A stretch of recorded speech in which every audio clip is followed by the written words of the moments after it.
अहिंसा एवं करुणा के अवतार श्रमण भगवान महावीर के पावन पुनीत चरणों में सादर कोटि कोटि वंदन अभिनंदन। ध्यान योगी युग प्रधानाचार्य पूज्य श्री शिव मुनि जी महाराज साहब, संघ गौरव उप प्रवर्तक परम सेवा भावी पूज्य गुरुदेव श्री प्रेम सुख जी महाराज के पावन पुनीत चरणों में सादर कोटि कोटि वंदन अभिनंदन। आदरणीय मुनिवृंद, उपस्थित धर्म प्रेमी बंधुओं, माताओं एवं बहनों, आप लोग श्रवण कर रहे हैं जैनाचार्यों की महान परंपरा में 11वीं शताब्दी के अंदर एक महान आचार्य हुए हैं जिनको बड़े सम्मान के साथ स्मरण किया जाता है, आचार्य हेमचंद्र सूरी।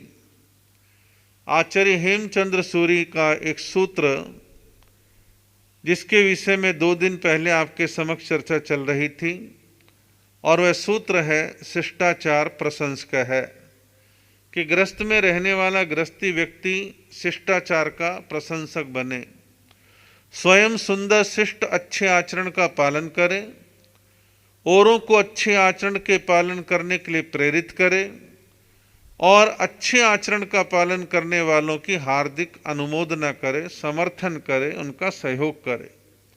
इन तीनों प्रकार के प्रयत्नों के द्वारा मानव समाज की शुद्धि होती है। और जब मानव समाज में शुद्धि कम हो जाती है और दूषण बढ़ जाता है, तो फिर 8 साल 9 साल 12 साल 14 साल की लड़कियों के साथ बलात्कार होते हैं। भ्रष्ट राजनेता और भ्रष्ट तंत्र उनका पक्ष लेता है। मीडिया अपने हल्ले गुल्ले पूरे मचाता है और लोगों के जीवन में जब सभ्यता नहीं होती, संस्कृति नहीं होती, शालीनता नहीं होती, मर्यादाएं नहीं होती, तो वह इसी प्रकार की दुर्घटनाएं घटा करती हैं। आवश्यकता है कि हम अपने जीवन में शिष्टाचार की महत्ता को जानें और उसे बढ़ाने का प्रयास करें। शिष्टाचार क्या है? इसके 18 सूत्र जो है आचार्य मुनि चंद्र सूरी ने बतलाए हैं, और 2 दिन पहले तक आप 18 सूत्रों में से एक पहला सूत्र जिसका नाम था लोकापवाद का भय, कि लोक में जिन चीज़ों से अपवाद फैले, बदनामी हो, अपयश फैले, लोग हमें अच्छा ना समझें, तो ऐसा कोई काम हमें नहीं करना चाहिए। बदनामी का काम कोई नहीं करना चाहिए। और ये धारणा जो दिमागों में लोगों को भरती जा रही है, वो भी खासतौर फिल्मों और मीडिया के द्वारा, कि तुम अपने जीवन के मालिक हो, तुम अपने फैसले अपने आप लो, दूसरे तुम्हारे बारे में निर्णय करने का क्या अधिकार रखते हैं। ये जो आज़ादी उच्छृंखलता जीवन में आ रही है, इसने जीवन को बेपटरी करने का काम कर दिया है, काफ़ी हद तक कर दिया है। तो समाज, संघ, अड़ोस पड़ोस, गली मोहल्ले का जब डर भय निकल जाता है, तो व्यक्ति किसी की परवाह नहीं करता और बेकाबू होकर के अंधाधुंध अपने जीवन को जीता है। रुकता तभी है जब अपने जीवन की गाड़ी का एक्सीडेंट कर लेता है। तो ये जो बात कही है लोकापवाद का भय, किसी हद तक सत्य है। यूँ तो प्याज के छिलके जितने मर्जी उतार लो, उनका कोई अंत नहीं है। दूसरा सूत्र है दीन दुखी रोगी पीड़ित की सेवा सहायता करना, जिसके बारे में 2 दिन पहले आपने सुना था, मैंने बतलाया था। हमें अपने साधर्मिक बंधुओं की सेवा करनी चाहिए। महाराजा अग्रसेन का आदर्श 1 रुपया 1 ईंट अपने आने वाले व्यक्ति को देना, ये भी सहयोग का एक रूप है। मुस्लिम बोहरा समाज में अपने मुस्लिम बोहराओं की सहायता करने के लिए बड़े बड़े ट्रस्ट बना रखे हैं और बिना इंटरेस्ट का, बिना ब्याज का पैसा देते हैं, लोन देते हैं। हमारे समाज में, संपूर्ण जैन समाज में अनेकों संस्थाएं हैं, अनेकों ट्रस्ट हैं जो सामाजिक क्षेत्र के अंदर काम करते हैं, साधर्मिकों के लिए भी करते हैं और सर्वसाधारण जनता के लिए भी सेवा के काम करते हैं। तुम्हें सारे काम करने चाहिए। और जो नहीं करता है, बांट के नहीं खाता है, संवेदनहीन है, दूसरों का दुख उसे दिखाई नहीं देता है, तो ऐसे संवेदनहीन व्यक्ति में और जानवर में क्या अंतर है? लेकिन कई मामलों में तो जानवर इतने संवेदनशील दिखाई देते हैं कि उनकी बिरादरी का कोई जानवर घायल हो जाए, मर जाए, तो कौवे भी काएं काएं करने लग जाते हैं। बहुत से पशु बड़े उदास से हो जाते हैं कि देखो उनके सामने दूसरा हमारा साथी जानवर मर गया और या मार दिया गया, तो उनमें बड़ी एकदम से उनकी आंखों में पानी आ जाता है। इंसान भी, मैं ये नहीं कहता कि संवेदनहीन है, लेकिन बहुत सारे संवेदनहीन और बहुत सारे संवेदनहीन भी हैं। दोनों तरह के केस मानव समाज में ढूंढ लो, आपको दोनों तरह के केस मिलेंगे। हमें संवेदनहीन नहीं बनना, हमें संवेदनशील बनना है। हम इतने संवेदनशील बने कि दूसरों की तकलीफ़ों को हम महसूस करें और यथासंभव जो सहायता कर सकते हैं हमें करने का प्रयास जरूर करना चाहिए। हम पत्थर ना बन जाएं, संवेदनहीन ना बन जाएं कि किसी घटना का हमारे मनमानस पर कोई प्रभाव ही ना पड़े। हमारी जैन परंपरा में राजाओं में एक राजा हुए हैं, राजा प्रसेनजित, जिनका कथा कहानी किस्सों में जैन धर्म में बहुत वर्णन आता है। राजा प्रसेनजित के पुत्र थे राजा श्रेणिक, और ऐसा कहते हैं कि राजा प्रसेनजित जब बूढ़े हो गए तो उनके मन में रह रह कर के ख्याल आता था कि मेरे अनेक पुत्र हैं और अब मेरा बुढ़ापा आ गया तो मुझे अपना उत्तराधिकारी का चयन कर लेना चाहिए। मेरी मृत्यु अचानक हो जाए तो बाद में राजपाट को लेकर बड़ा झगड़ा हो सकता है, तो मैं अपने जीते जी ही सब कुछ व्यवस्थित कर दूं तो अच्छा रहेगा। लेकिन राजा प्रसेनजित निर्णय नहीं कर पा रहे हैं। कभी इस पुत्र पर मन आता है, फिर कहते नहीं नहीं ये नहीं, वो वाला ठीक रहेगा, वो वाला नहीं, वो वाला ठीक रहेगा। मन जो है विचलित सा है, किसी एक पुत्र पर उनका मन टिक नहीं पा रहा है। तो एक दिन की बात है, इस बेचैनी को उन्होंने अपने मंत्री को कहा कि मंत्री, एक बात लेके मेरे मन में बड़ी उथल पुथल रहती है। बोले फरमाओ। राजा प्रसेनजित ने महामंत्री से कहा कि देखो, मेरा जीवन कभी भी समाप्त हो सकता है, पुत्र तो मेरे बहुत हैं, लेकिन राजपाट के लायक कौन है? कौन राजपाट को चला सकता है जिसमें व्यापकता हो, सोच हो, संवेदना हो, योग्य गुण हो, उसको उत्तराधिकारी बनाना, लेकिन मैं समझ नहीं पा रहा हूं। तो मंत्री ने कहा कि आपका आदेश हो तो मैं फैसला करूं, परीक्षा लेके देखूं? बोले हाँ हाँ, तो मेरे मंत्री का काम ही तो यही है कि महामंत्री जो है इस प्रकार के फैसले लेता और राजा की सहायता करता है। तुम स्वतंत्र हो, मेरे पुत्रों की परीक्षा लो और जो भी तुम्हें उचित लगे उसके बारे में मुझे बताओ, मैं समय आने पर घोषणा कर दूंगा। बोले ठीक है। तो महामंत्री ने राजा के सभी पुत्रों को यानी राजकुमारों को आमंत्रण पत्र भेजा और कहा कि कल राजमहल के फला हॉल के अंदर इतने बजे सभी राजकुमार इकट्ठे हो जाएं, कुछ आवश्यक कार्य है। निर्धारित समय पर सारे राजकुमार आ गए और हॉल में क्या देखा, बिल्कुल साफ सुथरा हॉल है और थोड़ी थोड़ी दूर पर राजकुमारों के बैठने के लिए आसन, चौकियां, पाट पाटी ये सब लगा रखे हैं। तो उन सब के बैठने के लिए कहा कि सब अपने अपने आसनों पर जाकर के बैठ जाओ। सारे राजकुमार अपने आसनों पर जाकर के बैठ गए। थोड़ी देर के बाद उनके सामने एक बाजोट यानी चौकी रखी गई और ऐसी छोटी छोटी चौकियां सबके सामने रख दी। फिर थोड़ी देर के बाद चौकियों पर खीर की, गर्मा गर्म खीर की थाली आ गई। तो जैसी सबके पास थाली खीर की पहुंच गई तो महामंत्री ने घोषणा करी, आप सबको अपनी अपनी थाली की खीर खानी है, बस इसी काम के लिए तुम्हें बुलाया था। अब सभी राजकुमारों ने गरम गरम खीर खाने का उपक्रम प्रारंभ किया और थोड़ा थोड़ा खाना शुरू किया क्योंकि गर्म थी और उस जमाने में चम्मच वगैरह के इतने साधन ना तो माने जाते, हाथ से खाने की प्रथा थी। तो जब वो खाना प्रारंभ करते हैं तो पलक झपकते वहां एक दूसरा दृश्य उपस्थित हो गया। निर्धारित व्यवस्था के अनुसार महामंत्री ने को भूखे प्यासे शिकारी कुत्ते जो है उस हॉल में छोड़ दिए। जब कुत्ते भूखे प्यासे थे तो एकदम हॉल में गए और राजकुमारों के सामने जाके भौंकने लगे, चिल्लाने लगे, काटने की हरकत करने लगे। तो जब कुत्तों के द्वारा इस प्रकार का कार्य होने लगा, भौंकने, चिल्लाने, काटने का, तो कुछ राजकुमार तो बड़े भयभीत हो गए, डर गए कि ये खीर खाने देंगे नहीं देंगे, और कहीं काट लिया तो बड़ी मुसीबत हो जाएगी। तो कुछ राजकुमार तो अपनी अपनी थाली की खीर खाए बिना उठ कर के हॉल छोड़ करके बाहर भाग गए, अपने कक्षों की ओर चले गए। कुछ राजकुमारों ने देखा भी खीर तो खानी है, तो उन्होंने क्या जुगाड़ करी, आसपास दाएं बाएं इधर उधर देखा और देख करके कहीं लाठी डंडा पत्थर जो मिला सो ले आए। और जब कुत्ता नज़दीक आता है, भौंकता है, तो लाठी का डंडा फटकारते हैं, मारने की कोशिश करते हैं। कुत्ते पीछे हटके थोड़े शांत होते हैं, फिर भौंकते हैं, फिर डंडा मारते हैं, फिर भौंकते हैं। ये क्रम चलने लगा, थोड़ी थोड़ी खीर भी खाने लगे।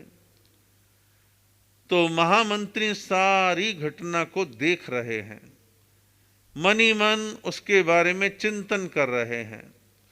एक राजकुमार ऐसा था जो शांति से बैठा है, अपनी खीर खा रहा है, अपनी थाली की खीर खा रहा है, लेकिन उसने एक चतुराई चली। जो राजकुमार भाग गए थे हॉल छोड़ करके, चतुराई से उनकी थालियां अपने नज़दीक खिसका ली। अपने नज़दीक खिसका करके जो है, जैसे कुत्ते उसके पास भौंकने आते हैं, तो अपने भाइयों की झूठी थाली में से एक थाली कुत्तों की ओर खिसका देते। कुत्ते आराम से खीर खा रहे हैं, भौंकना बंद हो गया। फिर दोबारा भौंकते हैं तो फिर दूसरी थाली कर देता है, फिर भौंकते हैं, फिर तीसरी थाली कर देता है। इधर वो अपनी थाली की खीर तसल्ली से आराम से खा रहा है। महामंत्री देख रहे हैं। उन राजकुमारों ने खीर खाई, अपने अपने कमरों की ओर चले गए। अगले दिन सारे राजकुमारों को राजा प्रसेनजित के सामने बुलाया गया। प्रसेनजित जो है वहाँ पहुँच जाते हैं और प्रसेनजित के सामने सारे राजकुमार गए, महामंत्री भी वहीं उपस्थित हैं। तो राजा प्रसेनजित ने महामंत्री से कहा कि कल आपने परीक्षा ली होगी, तो बतलाओ क्या रहा। उसने कहा कि राजन, कल आपके पुत्रों की मैंने 3 स्थितियां देखी। बोले क्या है वो स्थिति? मैंने परीक्षा के अंतर्गत सबको बुलाया था, खीर की थाली इनके सामने परोसी थी और ये कहा था कि आपको अपनी अपनी थाली की खीर खानी है। ये खाने भी लगे, लेकिन मैंने परीक्षा के अंतर्गत जानबूझ करके भूखे प्यासे शिकारी कुत्ते हॉल में छोड़ दिए। हॉल में छोड़ने के बाद, कुत्तों को छोड़ने के बाद हुआ क्या, कुछ राजकुमार तो डर के मारे भयभीत होकर के अपनी खीर की थाली छोड़ के ही हॉल से बाहर भाग गए। तो मेरा अभिप्राय कहने का ये है कि जो थाली छोड़ कर के भाग गए, ऐसे भगोड़ों को यदि आपने गलती से राजपाट दिया तो ये कमजोर शासक सिद्ध होंगे। कोई अड़ोसी पड़ोसी राजा हमला करेगा तो गद्दी छोड़ के, महल छोड़ के भाग जाएंगे। तो इन कमजोर लोगों को राजपाट बिल्कुल भी नहीं देना। बोले अच्छा, बिल्कुल सही कहा तुमने। बोले आगे बतलाओ। बोले आपके कुछ बेटे राजकुमार ऐसे देखने में आए, उन्होंने अपनी थाली की खीर तो खाई, लेकिन डंडे के बल पर खाई। जब कुत्ते भौंकते डंडा मारते और थोड़ी सी खीर खा लेते, फिर कुत्ते भौंकते, फिर डंडा मारते, फिर थोड़ी सी खीर खाते। तो इन्होंने अपनी थाली की खीर तो खाई, लेकिन डंडे के बलबूते पर खाई। तो इससे साफ सिद्ध होता है इनकी मनोवृत्ति ये रहेगी, यदि कल को इनको राजपाट शासन सौंप दिया गया तो शासन तो कर लेंगे, लेकिन डंडे के बल पर करेंगे। पब्लिक का, जनता का दमन करेंगे, अत्याचार करेंगे, पीड़ित करेंगे, मारपीट करेंगे, तब ये अपना शासन चला पाएंगे। लेकिन एक चीज हमेशा ध्यान रखो, 1000 साल पहले वाले राजा हों और चाहे आज के लोकतंत्र वाले राजा हों, जिन्हें हम प्रधानमंत्री, मुख्यमंत्री, केंद्रीय मंत्री, राज्य मंत्री, MP, MLA, जो भी हम इनके नाम रख लें, चाहे आज के ये राजा हों, जो राजा केवल डंडे के बलबूते शासन करना चाहता है, वो 1000 साल पहले भी नहीं टिके और आज भी नहीं टिक सकते। शासन करने का तरीका है कि राजा को संवेदनशील होना चाहिए, जनता के साथ सीधा संवाद रखे, जनसंपर्क कभी ना छोड़े, अपने एयर कंडीशन ऑफिसों से बाहर निकल करके पसीना बहाए, गांव गांव ढाणी ढाणी जाए, लोगों से संपर्क करे, समस्याओं को जाने। क्यों? सही रिपोर्ट अफसर भी नहीं देते और सही रिपोर्ट कई बार MP, MLA भी छुपा लेते हैं। तो बड़े नेता को स्वयं सीधा संवाद पब्लिक से करना चाहिए, बिचौलियों को साइड कर दे, बिचौलियों की सुने, लेकिन जो सही रिपोर्ट देने वाले हैं, जो आपकी इंटेलिजेंस ब्यूरो है, जो आपके गुप्तचर है, उनकी बातों पर भरोसा करें। तो कहने का मतलब ये है, डंडे से शासन कभी भी नहीं होता और ना करना चाहिए। ऐसे राजा डिक्टेटर होते हैं और डिक्टेटर लंबे समय नहीं चलते। हमारे बहुत सारे मुस्लिम कंट्रीज में पिछले 20, 30, 40 सालों में कुछ तानाशाह शासक आ गए, बड़ा पब्लिक पर जुल्म किया, अत्याचार किया, पब्लिक सहन करती रही, लेकिन एक दिन ऐसा भी आता है कि वो लावा फट करके बाहर आता है और ऐसे शासकों लोग बिल्कुल साइड कर देते हैं। तो ऐसा काम किसी को भी नहीं करना चाहिए। फिर राजा प्रसेनजित को प्रणाम बतलाते हुए महामंत्री ने राजा प्रसेनजित से कहा कि देखो, तीसरे प्रकार का आपका एक ही पुत्र देखने में आया और जिसका नाम है श्रेणिक राजकुमार। इसने अपनी थाली की खीर तो खाई सो खाई और अब उसके जो भाई जो भगोड़े थे हॉल से बाहर भाग गए थे, इनने चतुराई के साथ उनकी थालियों को अपने नज़दीक कर लिया और जब कुत्ते भौंकते थे उनको थाली खिसका देता था और अपनी थाली की खीर खा रहा था। इससे एक बात पता चलती है कि इतना समझदार और संवेदनशील है कि सामने कुत्ता है, भूखा है और खाना चाहता है, तो उसको इसने खीर दी और वो कुत्ते आराम से खीर खाते हैं, भौंकते नहीं हैं, और ये भी अपनी थाली खीर आराम से खाता है। जो राजा, जो शासक सारा सुख अपने घर में भर ले तो पब्लिक एक दिन आक्रोश में आएगी, और जो राजा अपने साथ अपनी पब्लिक जनता की संवेदनाओं को जानता है, उनके दुख और पीड़ा को जानता है, प्रैक्टिकल सोचता है, ज़्यादा थ्योरियों में नहीं पढ़ता है और अनुभव के आधार पर शासन चलाता है, तो वहाँ कोई समस्या नहीं रहती है। तो उसने ये कहा कि आप यदि श्रेणिक राजकुमार को अपना उत्तराधिकारी बनाएंगे तो कहीं कोई तकलीफ आने वाली नहीं है। परिणाम क्या निकला कि समय आने पर प्रसेनजित ने अपने उत्तराधिकारी के रूप में राजा श्रेणिक की घोषणा करी और राजा श्रेणिक जो है एक अच्छे शासक सिद्ध होते हैं। तो हम सबको अपने अपने जीवन के अंदर संवेदनहीन नहीं, संवेदन युक्त बनना है। औरों के दुख, पीड़ा, तकलीफ को हमें जानने का प्रयास जरूर करना चाहिए। और एक चीज मैं और कहूँगा इस सेवा वाले विषय पर, आज वर्तमान काल में हम कह देते भी सेवा 3 प्रकार से होती है, तन, मन और धन। तन, मन और धन।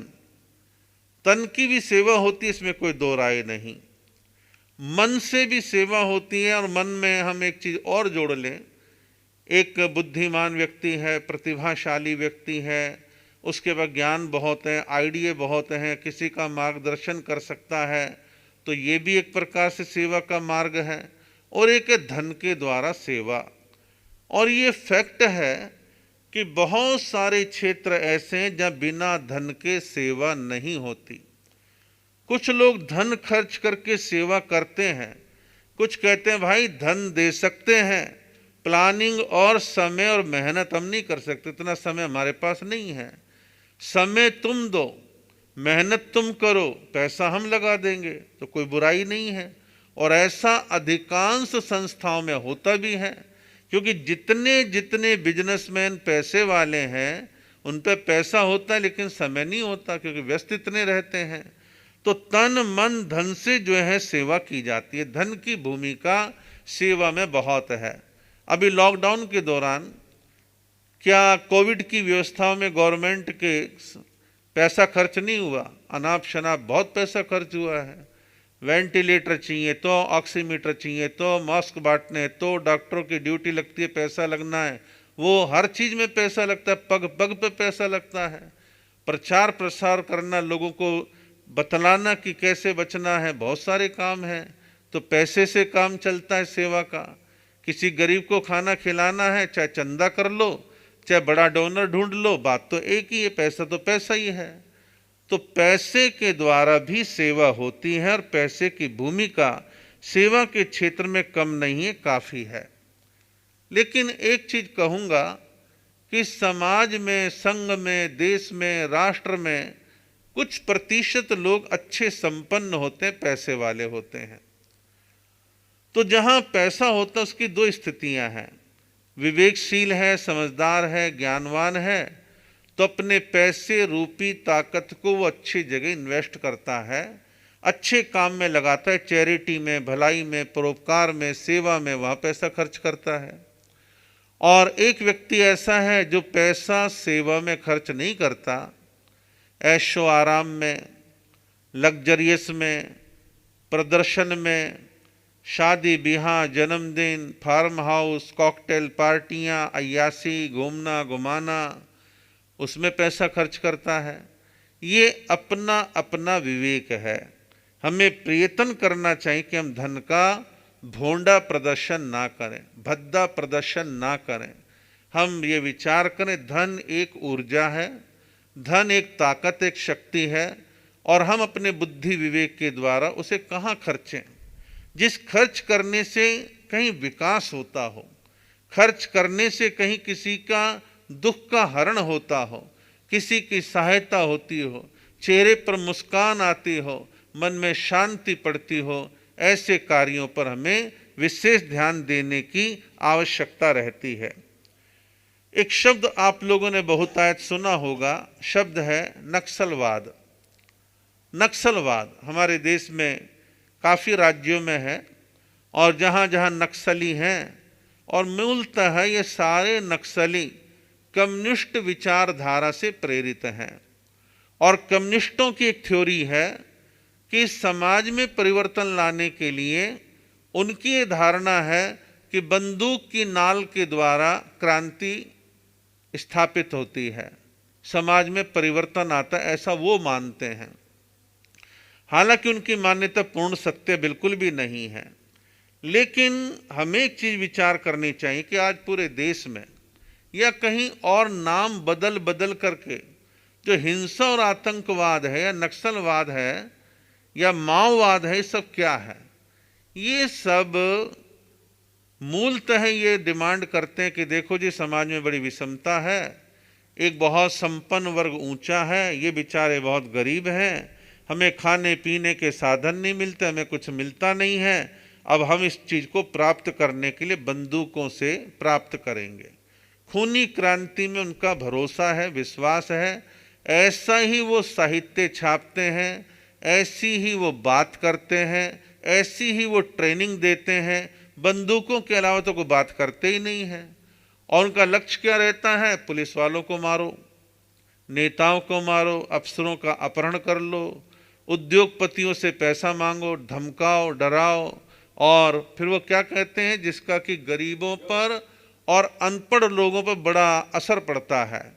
गांव में इतनी शिक्षा नहीं, आदिवासी एरिया में कहते हैं देखो, हम पैसे वालों को लूटते हैं और वो पैसा तुम गरीबों में बांटते हैं। बांटना क्या है? अरे उनके जवान बच्चों की पढ़ाई छुड़वा करके बंदूक हाथ में थमा देते हो, करते क्या हो? तो ये सारी चीजें क्यों? बस बहाना क्या है? गरीबी, पिछड़ापन, डेवलपमेंट नहीं है, गवर्नमेंट ने हमारे लिए कुछ किया नहीं है, ये है। हालांकि आज भारत सरकार ने पिछले 10-20 सालों में कोशिश करके धीरे धीरे माओवाद नक्सलवाद को काफ़ी हद तक कंट्रोल किया है। विकास की एक चमक जो है कुछ इंटीरियर के एरियो में पहुंच रही है और उससे परिवर्तन भी आ रहा है। उनको समझ में आ गया है क्या होगा, 10 तुम उनके मारोगे, 20 तुम्हारे मर जाएंगे। कब तक मरने मारने का काम चलता रहेगा। तो मूलतः जो मैं यहाँ कहना चाहता हूँ यही है, जब एक वर्ग या समुदाय या व्यक्ति बहुत पैसा कमा के उसका ड्रामा प्रदर्शन दिखावा करता है, तो इसी समाज में ना बोलने वाले मौन भाव से आपके धन के प्रति ईर्ष्या करेंगे, द्वेष करेंगे, आपको समाप्त करने की कोशिश करेंगे, आपको चोट पहुंचाने का काम करेंगे, आपके बच्चों का अपहरण करेंगे, कुछ ना कुछ नुकसान करेंगे। धन कमाएं, कोई बुराई नहीं है। आप अच्छा खाएं, अच्छा पहने, अच्छा पढ़ाएं, बच्चों को ढंग से रह लें, कोई बुराई नहीं। लेकिन इतना भोंडा प्रदर्शन ना हो जो आपके खिलाफ ईर्ष्या द्वेष घृणा का कारण बन जाए। जब आपके खिलाफ हथियार के रूप में इन चीज़ों को यूज किया जाता है तो खतरनाक स्थिति बनती है। आवश्यकता कि ऐसा ना करें। हमारे राजस्थान मारवाड़ के बड़ी तादाद में लोग दक्षिण भारत में रहते हैं। खाली हाथ गए थे, धर्म करते हुए, मर्यादाओं में रहते हुए, अहिंसा और सत्य का पालन करते आगे बढ़े। थोड़ी थोड़ी मेहनत करी। 20-20, 30-30 साल की मेहनत के बाद वो आज एक ठीक ठाक स्थिति में पहुँचे हैं। और थोड़ा सा वो 4 अंगूठी फालतू पहन लें, गले में मोटी सी चेन डाल लें या ब्रेसलेट हाथ में डाल लें, तो वहाँ के स्थानीय पॉलिटिकल लोग भिन्न भिन्न प्रकार की भद्दी टिप्पणियाँ करके लोगों को उकसाते हैं।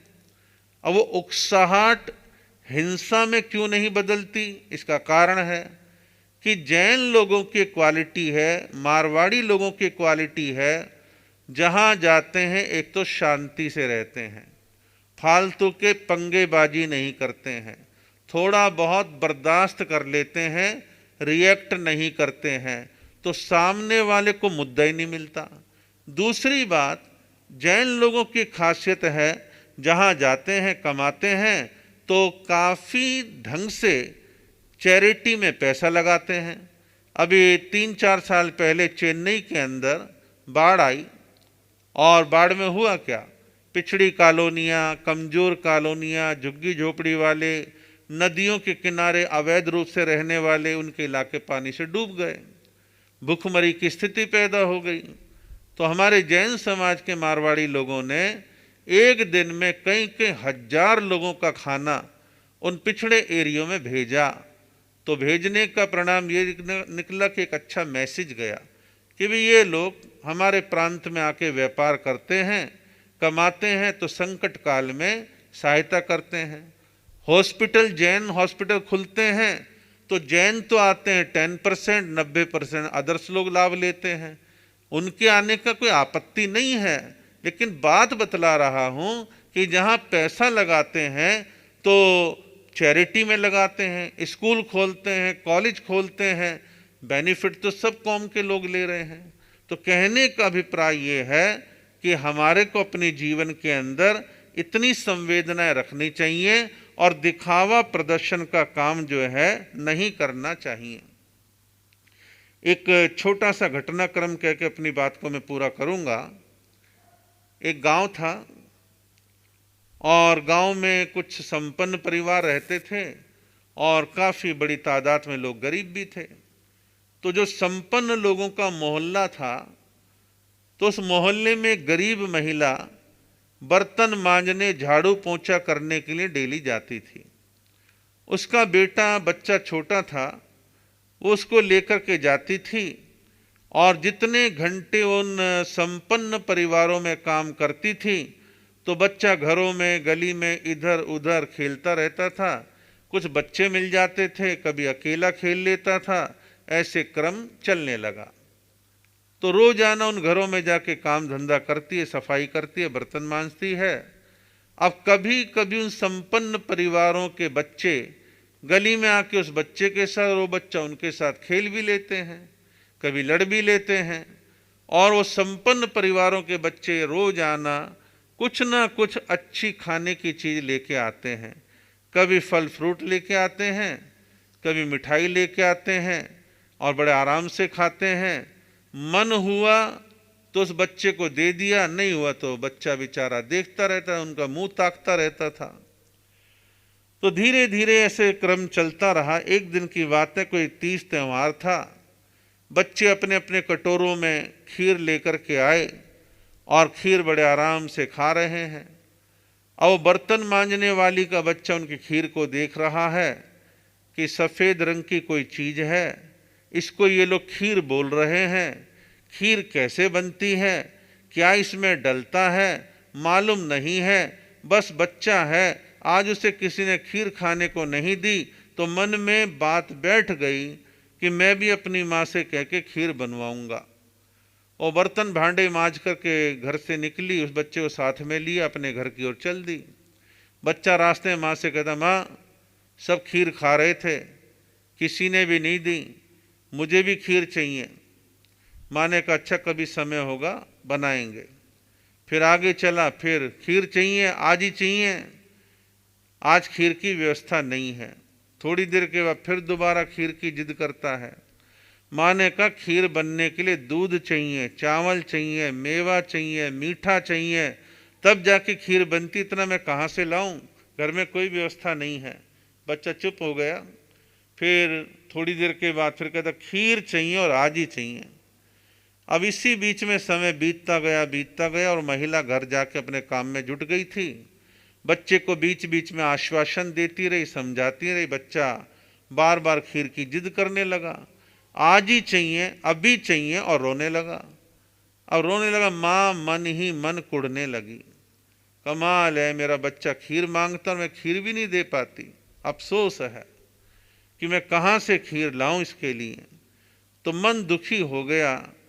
तब तक वो महिला चूल्हे के आगे बैठ करके रोटी सेक रही थी। एक रोटी तवे पर है, एक चूल्हे में सिक रही है, एक आदि जो चकले पर पड़ी है बेल रही है। जब बच्चा बहुत ज़्यादा जिद करने लगा, रोने लगा, झींकने लगा, तो माँ को गुस्सा आ गया।